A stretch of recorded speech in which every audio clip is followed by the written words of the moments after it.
পদ্মজা পর্ব 14। লেখিকা ইলমা বেহরোজ। আমি আছি আপনাদের সাথে নৌসিন পারভিন। চারিদিক একেবারে নিস্তব্ধ। দূর থেকে একটা আওয়াজ ভেসে এলো, সঙ্গে হুইসেলের শব্দ। গভীর রাতে ট্রেন ছুটে চলেছে গন্তব্যের দিকে। আরেকটা আওয়াজও আসছে, কাছে কোথাও নেড়ি কুকুরের দল ঘেউ ঘেউ করছে। পদ্মজা ইংরেজি বইয়ের দিকে চোখ রেখে মিনমিনে স্বরে বলল, পরীক্ষা তো কাল দিন পর। হেমলতার খোলা চুল মুঠোয় নিয়ে হাত খোপা করেন, এরপর বললেন, কাল আর কাল দিন, এরপর একই হলো। পদ্মজা চুপ হয়ে গেল, এমন ভান করলো যেন সে খুব মনোযোগ দিয়ে পড়ছে। হেমলতার চোখ ছোট করে পদ্মজাকে দেখছেন। মেয়েটা পড়ায় মনোযোগ দেওয়ার অপ্রাণ চেষ্টা করছে, কিন্তু সফল হতে পারছে না।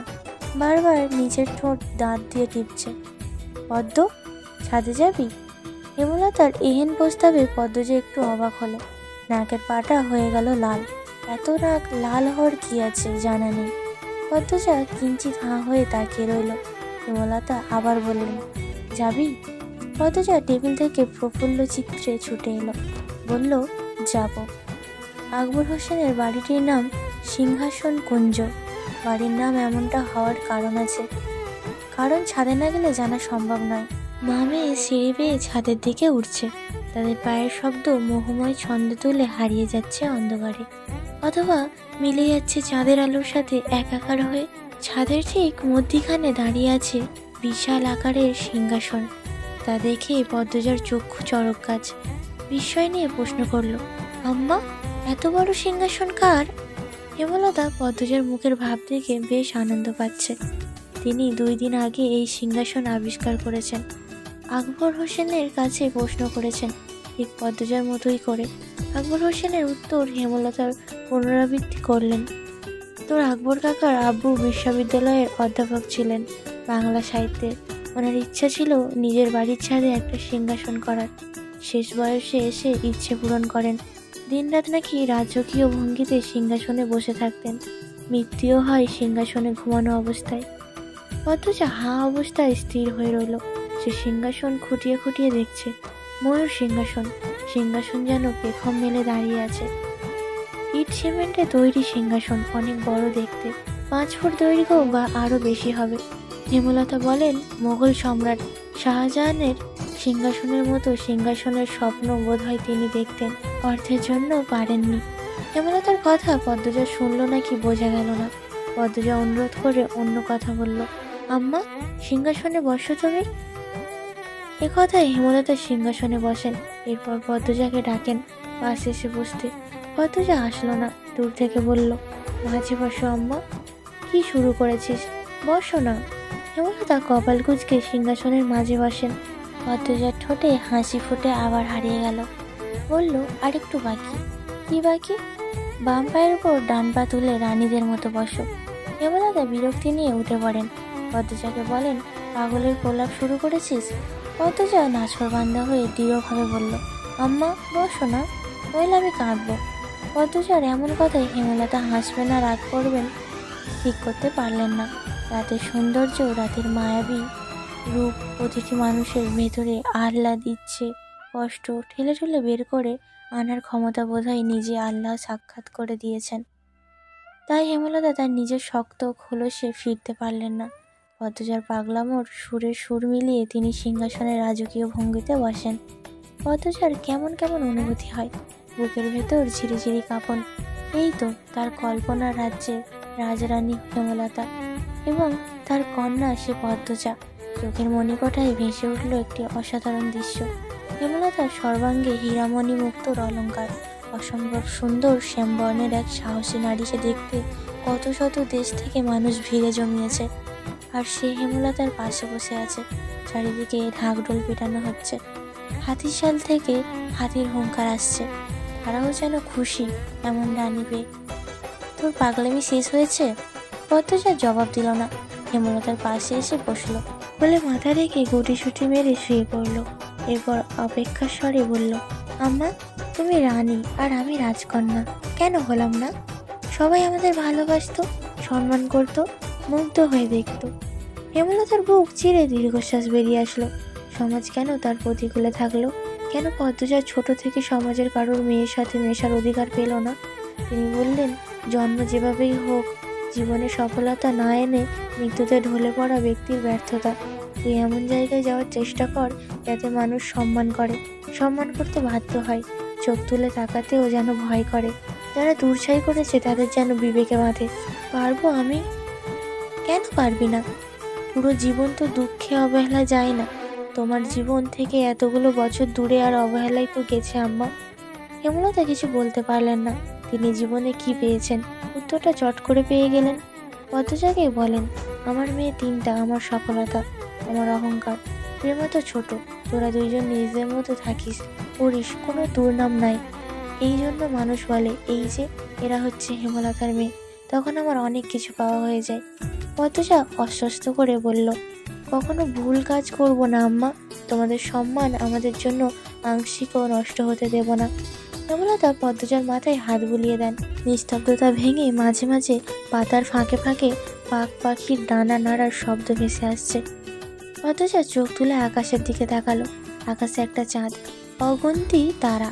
আকাশকে তারাই পরিপূর্ণ একটি কালো গালিচার মতো লাগছে। হেমলতা বিভ্রম নিয়ে বললেন, সমাজের সাথে আমার সখ্যতা কখনো হয়ে ওঠেনি, কালো রঙের দোষে। প্রকৃতির মতিগতির অবস্থা দেখে দেখে আমার সময় কাটে। আব্বা শিক্ষক ছিলেন বলে কালো হয়েও পড়ার সুযোগ পাই। অবশ্য আব্বার সামর্থ্যও ছিল, আমাদের সব ভাই বোনকে পড়িয়েছেন। আম্মা আমাকে পড়াতে বেশি আগ্রহ দেখিয়েছিলেন। রং কালো, বিয়ে করবে কে? একটু পড়ালেখা থাকলে হয়তো করবে, সেই আশায়। যখন আমি তোর বয়স ছিলাম, বড় আপার মেয়ে হয়। মেয়েটার গায়ের রং কালো, শ্বশুরবাড়িতে তুলকালাম কাণ্ড। বংশের সবাই ফর্সা, বাচ্চা কেন কালো হলো? আপাকে বের করে দিল, আপা বাপের বাড়ি ফিরল। সমাজে কত কটু কথা হজম করেছে আপা। তখন আমি নামাজের দোয়া আকুতি করে চাইতাম একটা সুন্দর মেয়ে। আমার বিয়ে হলে মেয়েটা যেন পরীর মতো সুন্দর হয়, আমার মতো অবহেলার পাত্রী যেন না হয়। বড় আপার মতো কালো মেয়ে নিয়ে শ্বশুর বাড়ি থেকে বিতাড়িত হতে যেন না হয়। তুই যখন পেটে এবাদত বাড়িয়ে দিই, 5 ওয়াক্ত নামাজ বাদে সময় পেলেই সেজদায় লুটিয়ে আল্লাহকে একই কথা বলতাম, আমার পরীর মতো মেয়ে চাই। দোয়া কবুল হলো। তোর যেদিন জন্ম হয় সবাই অবাক হয়ে শুধু তাকিয়েই ছিল। আমি তো খুশিতে কেঁদেই দিয়েছিলাম। এত সুন্দর বাচ্চা এই গ্রামে কেন? পুরো দেশেও বোধহয় ছিল না। চোখের পাপড়ি যেন ভূতে এসে ঠেকেছিল। ঠোঁট এত লাল ছিল যেন ঠোঁট বেয়ে রক্ত ঝরছে। সদ্য জন্মানো শিশুর মাথা ভর্তি ঘন কালো রেশমি চুল। অনন্তপুরের সবার কাছে ছড়িয়ে পড়ে এই কথা। দল বেঁধে দেখতে আসে। 1 সপ্তাহ বেশ তোড়জোড় চলে। কি খুশি ছিলাম আমি। সারাক্ষণ তোকে চুমোতাম। রাতেও ঘুমাতে ইচ্ছে করতো না। মনে হতো এই বুঝি আমার পরীর মতো মেয়ে চুরি হয়ে গেল। তোর আব্বা সারাক্ষণ খুশিতে বক বক করতো। বাইরে থেকে এসে গোসল ছাড়া কোলে দিত না। যখন কোলে নিত বারবার আমাকে বলতো, লতা, ছেলেটা মানুষ না শিমুল তোলা। হেমলতা থামেন, চোখ তার ছলছল। পদ্মজা বলল, তারপর? কেউ বা কারা ছড়িয়ে দিল তুই তোর বাপের মেয়ে না। যুক্তি দাঁড় করালো, বাপ মা কালো, মেয়ে এত সুন্দর কেন হবে? গ্রামের প্রায় সব মানুষ অশিক্ষিত, তাই বিবেচনা ছাড়াই বিশ্বাস করে নিল। হেমলতা চুপ হয়ে যান। পদ্মজা টের পেলেও হেমলতা কিছু একটা লুকিয়েছেন। শুধু গ্রামের মানুষ বললেই এত বড় দাগ লেগে যায় না কপালে। অন্য কোনো কারণ আছে যা যুক্তি হিসেবে শক্ত ছিল। হেমলতা দম নিয়ে বলেন, একা হয়ে যায়। তোর বাপ সরে গেল, সমাজ সরে গেল, কতর ঘরে একা সময় কাটাতে থাকি। তোকে দেখলেই মনে হতো আল্লাহ নিজের কোনো মূল্যবান সম্পদ আমাকে দেখে রাখতে দিয়েছেন। আমি অন্য, আমি হয়ে যাই। খোলসটা পাল্টে যেতে থাকে। রাত জেগে স্বপ্ন সাজাই, তোর সাথে ফুল কোড়ানোর স্বপ্ন দেখি, ফুল গাছ লাগাই। যখন তোর 4 বছর হয় বাড়ি ভরে যাই ফুল গাছে। ছোট শাড়ি পরিয়ে প্রতিদিন মা মেয়ে মিলে ফুল তুলে মালা গেঁথেছি। নিশুতি রাতে পাকা ছাদে জ্যোৎস্না পোহানোর স্বপ্ন ছিল, আজ পূরণ হলো। আর 2টা ইচ্ছে বাকি। সাগর জলে মা মেয়ে পা ডুবিয়ে পুরো একটা বিকেল কাটাবো। আর শেষ বয়সে নাতি নাতনিদের নিয়ে তাদের মায়ের জীবনী বলবো। পদ্মজা 2 হাতে শক্ত করে জড়িয়ে ধরে হেমলতার কোমর। তিনি টের পান পদ্মজা ফোঁপাচ্ছে। উদ্বিগ্ন হয়ে বললেন, পদ্ম, কাঁদছিস কেন? পদ্মজা বাচ্চাদের মতো কাঁদতে থাকলো। কাঁদতে কাঁদতে বলল, আমাকে কখনো একা থাকতে দিও না আম্মা, আমি তোমাকে ছাড়া থাকতে পারবো না, তোমার মতো কেউ হয় না, এজন্য কাঁদতে হয়? আমি সব সময় তোর সাথে আছি, কান্না থামা। কি মেয়ে হয়েছে দেখ, কেমন করে কাঁদছে। পদ্মজা চুপ। আর না, মারবো এবার পদ্ম। পদ্মজা থামে, কিন্তু ছটপটানি হচ্ছে ভেতরে। কেন এমন হচ্ছে জানে না, কিন্তু হচ্ছে। কান্না পাচ্ছে। আকাশ ভরা রাতের দিকে তাকিয়ে ভয় হচ্ছে। একটু আগেই সুন্দর লাগছিল এই আকাশ, আচমকা ভয়ঙ্কর মনে হচ্ছে। মায়ের কোল ছাড়তে ইচ্ছে হচ্ছে না। মনে হচ্ছে চারিদিকে অশরীরীদের ভিড়, তাদের কোলাহলে মস্তিষ্ক ফেটে যাচ্ছে। অথচ মায়ের কোলে মুখ লুকালো। পদ্ম, ঘুমিয়ে পড়েছিস? না আম্মা, সেদিন মাঝরাত তীরে ছুরি নিয়ে বের হয়েছিলাম। হানিফের ঘরটা আব্বা আম্মার ঘর থেকে দূরে হওয়াতে সুবিধা ছিল। হানিফের ঘরের পাশে গিয়ে দেখি মদনও ঘরে। দুজনকে সামলানো সম্ভব নয় আমার পক্ষে, তাই অপেক্ষা করতে থাকি মদন কখন যাবে। এরপর আরেকজন লোক আসে, একটু দূরে সরে যায়, গোয়ালঘরের পিছনে। মিনিট কয়েক পর উঁকি দিয়ে দেখি দরজা লাগানো, সারা শব্দ নেই। সাবধানে দরজা ঠেলে ঘরে ঢুকে দেখি হানিফ নেই। তখন হয়তো আম্মা দেখছে, তাই ভাবছে আমি ফোন করেছি। নানু কেন এমন ভাবলো?